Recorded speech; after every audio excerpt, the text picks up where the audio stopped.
Hi guys, what's up, it's your girl Charla from That Girl Cooks Healthy. Today we're going to make some pumpkin pone. It's a really easy, simple, delicious recipe, so let's get to it.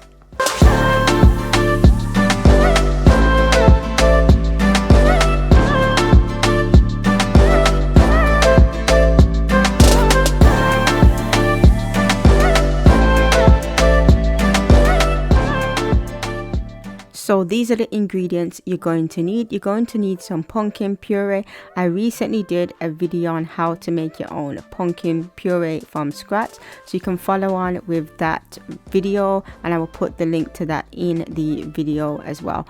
You're also going to need calabaza pumpkin for this recipe, which is typically a Caribbean pumpkin that we will use in our recipes. So that will be different when you refer to the video. The only thing you need to do is just change it for that type of pumpkin. You're also going to need some grated coconut. This can be difficult to get hold of if you live in the diaspora, so you may need to use dry coconut instead. You want to use dry coconut that is not sweet, so unsweetened coconut. You want to use that, or you can also get it in the frozen section of some supermarkets. You're also going to need some cornmeal. Some places know it as corn flour, I believe some places in the States, so I know it as cornmeal. So just the fine textured cornmeal is what you're going to need. You're also going to need some coconut milk, some vegan butter that's melted. In terms of sweetener, I'm using two types of sweetener. So I'm using erythritol, which is like a 0 or low calorie sweetener, and I'm also using some raw cane sugar. And that's just because I find with the erythritol that even though it's a low calorie sweetener, it does have a very slight aftertaste to it, so I use the cane sugar just to counterbalance that. In terms of spices, you're going to need some pink salt, even though that's not a spice, but that's a flavor enhancer. You're also going to need some cinnamon, nutmeg, and ginger, and also some vanilla extract as well. So the first thing we need to do is to line and grease a square baking pan, and you just want to make sure when you grease it that and you line it, the flaps are over, because it will make it a lot easier to take it out, to take the pone out when you finish baking it. So make sure it's just like that, and you just want to put it to the side. So now you want to place your pumpkin puree in a large bowl, and we're just going to go in with our wet ingredients. So we're just going to pour in the coconut milk to begin with, followed by the vanilla extract, and then we're going to add the vegan butter, and we're just going to mix it together with a whisk to make sure that everything is completely combined.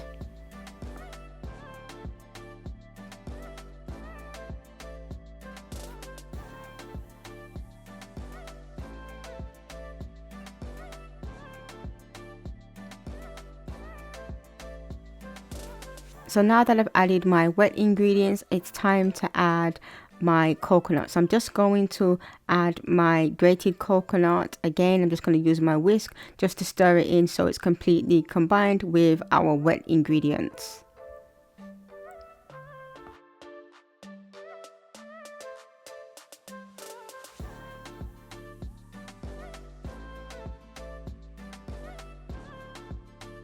So now that I've added my wet ingredients, it's time to add my dry ingredients.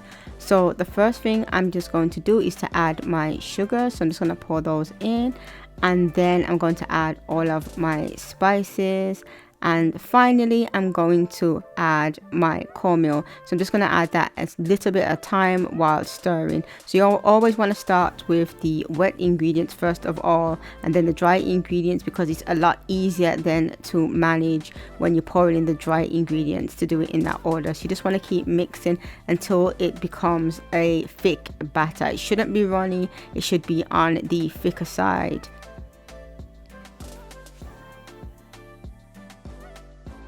So the next thing we're going to do now is to get that batter that we made and pour it into the baking pan that we've already lined and greased. And once we've done that, we're just going to level it out by using the back of the spoon just to make sure that there's no inconsistencies.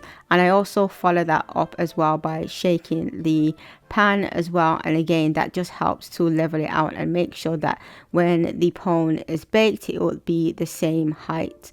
Now in terms of the baking time for this, it's going to take about, say, anything from 45 minutes to an hour, or maybe a bit more, so you want to keep an eye on this for yourself.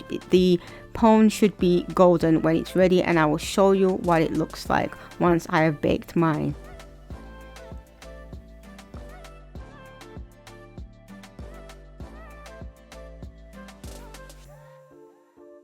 So this is what the pone looks like once it's been baked. Mine took just around about an hour to bake. I did actually over bake it because it has some darker brown spots, as you can see there, but it doesn't affect the overall results of the pone. And I'm going to get a knife now and show you to determine that it's definitely cooked through, that it should come out clean. So I'm going to get a knife and I'm just going to poke that there in the middle and make sure that it's come out clean and it's ready, and that's how you know it's baked. So before you slice into your delicious pone, you want to make sure it's completely cooled down before you slice into it. So I waited for mine to cool down, and now I'm just going to get a knife and just carefully just cut off a small piece of the pone to show you guys what it looks like, so you can see what it looks like. Hopefully you're able to see in the camera a close-up of how your pone should look, again while it cooks, while it's baked, sorry, and what it should look like.